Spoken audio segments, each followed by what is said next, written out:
Hello, and a very warm welcome back to Simple English Learning, the channel where we make your journey to English fluency not just easier, but also more enjoyable. I'm your host, and I'm so glad you could join me today. Have you ever been in a conversation in English and you knew exactly what you wanted to say in your native language, but your brain felt like it was running a marathon? You could feel the gears turning, searching for the right word, translating the sentence, checking the grammar, and by the time you were ready to speak, the moment had passed. The conversation had moved on. If that sounds familiar, I want you to know you are not alone. This is one of the most common challenges that English learners face. It's that invisible wall between knowing English and using English effortlessly. But what if I told you that the secret to breaking down that wall isn't about learning more vocabulary or memorizing more grammar rules? The secret is about changing the very way your brain processes the language. Today, we are diving deep into a topic that is a complete game changer. This is the bridge from being a student of English to being a confident speaker of English. The title of our episode is The Fluent Brain. Think in English, speak with confidence. Over the next few minutes, we're going to explore why your brain gets stuck in translation mode, what it truly means to think in English, and most importantly, I will give you a practical, step-by-step blueprint to train your brain to do it. So grab a cup of coffee or tea, get comfortable, and let's begin. Part 1. The Translation Trap. Why we get stuck. So, let's first diagnose the problem. Why does our brain feel so slow and tired when we try to speak English? The answer lies in a process I call the translation trap. For most of us who learn a second language as a teenager or adult, our brain creates a default pathway. It looks something like this. 1. You have an idea or a thought in your native language, let's say Vietnamese. 2. Your brain then acts as a translator, searching for the equivalent English words for that thought. 3. Next, your brain's grammar checker tries to arrange these English words into a grammatically correct sentence. 4. Finally, after all that mental work, you speak the sentence out loud. Think about it. That's at least 3 complex mental steps you have to take before you even say a single word. It's no wonder it feels slow and exhausting.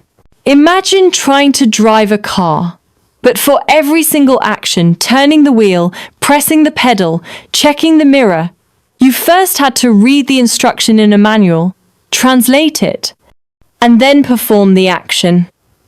You could technically drive the car, but you would be slow, clumsy, and under a lot of stress. You wouldn't be able to react quickly to the traffic around you. Speaking a language is the same. The translation trap makes you a slow, hesitant driver on the highway of conversation. It causes a few major problems. It kills your speed and fluency. The delay is built into the process.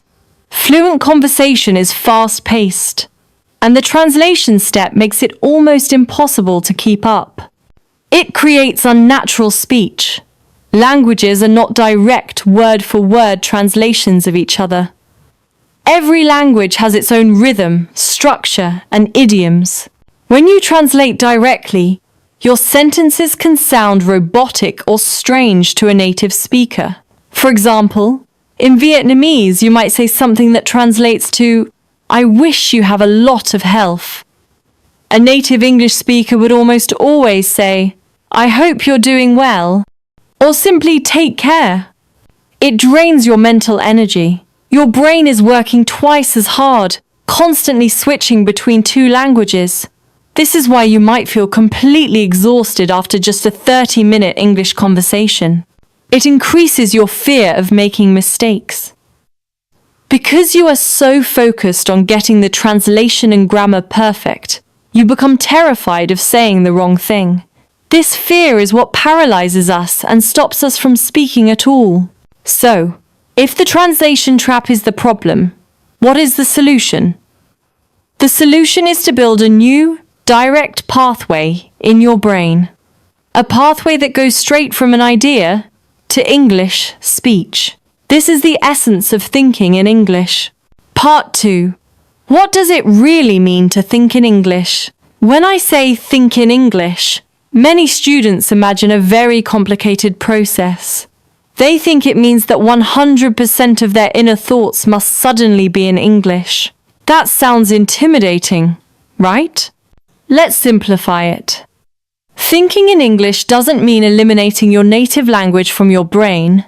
It means creating a direct link between a concept, an object, or an emotion, and the English word for it. Let me give you a simple example. Look at the object you are sitting on right now. If your brain's first thought is kaiger, and then you think, oh, that's a chair in English, you are translating. If you look at the object, and your brain's first thought is simply chair, then you are thinking in English. It's a small difference, but it is everything. When you think in English, you are building an English world inside your mind. When you want to talk about something in that world, you don't need to leave, go to your Vietnamese world for the words, and then come back. You just use the tools that are already there. The fluent brain sees a dog running in the park and doesn't think, Con chua kia dang chai, lam sao de noi kao doni. The dog is running. No. The fluent brain simply sees the dog and thinks, look at that dog running, it looks so happy. The thought is born in English. This is our goal, to create a space in our minds where English is the native language, a space that we can expand over time until it becomes vast and comfortable. The result? Speaking becomes a natural expression of your thoughts, not a difficult translation exercise. Confidence comes naturally when you trust that the words will be there when you need them. So, the big question is, how do we build this English world in our minds? How do we create this new habit? This is where the practical work begins. Part 3. The Blueprint. 5 practical steps to build your fluent brain. Alright, this is the most important part of our podcast today. I'm going to give you 5 practical, actionable steps that you can start using today to train your brain to think in English. Remember, like any exercise, consistency is more important than intensity. A little bit every day is far better than a lot once a week. Step 1. Start with your immediate environment. The labeling technique. This is the easiest and most effective way to begin. You don't need a book. You don't need a partner. You just need your eyes and the world around you. Right now, wherever you are, look around. Your bedroom, your office, a coffee shop. Don't translate. Just name the objects you see directly in English. Laptop, mug, water bottle, window, curtain, light, pen, notebook, phone. Do this for 1 minute. That's it. Make it a habit. When you wake up, look around your bedroom. Bed, pillow, blanket, alarm clock, lamp. When you are in the kitchen making breakfast, refrigerator, stove, plate, spoon, coffee maker. This exercise seems incredibly simple, but it is profoundly powerful. You are building those direct neural connections we talked about. You are teaching your brain, object, English word, no middleman, no translation. Step 2. Narrate your life, the inner monologue. Once you are comfortable with single words, it's time to move on to simple sentences.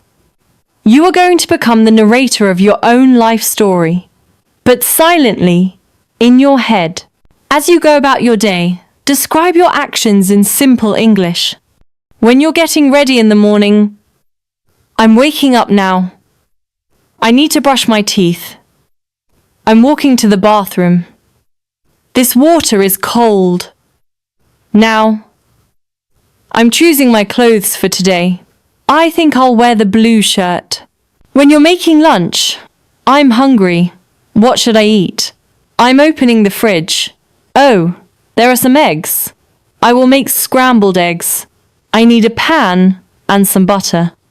The key here is to keep it simple. Don't worry about perfect grammar. Don't worry if you don't know a word. No one can hear you. This is a private gym for your brain.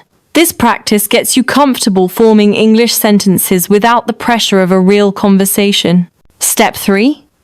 Upgrade your input. The immersion engine. Your brain learns from what you feed it. If you constantly feed it translations, it will get good at translating. If you feed it English, it will get good at English. You need to create a mini immersion environment for yourself.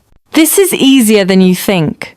Start by changing things you do every day into English. Change your phone's language. This is a fantastic way to learn everyday vocabulary. You'll learn words like settings, notifications, voicemail, wallpaper, without even trying. Watch movies and TV shows in English. Start with shows you have already seen in your native language. This way, you already know the plot, so you can focus purely on the language. Use English subtitles, not Vietnamese subtitles.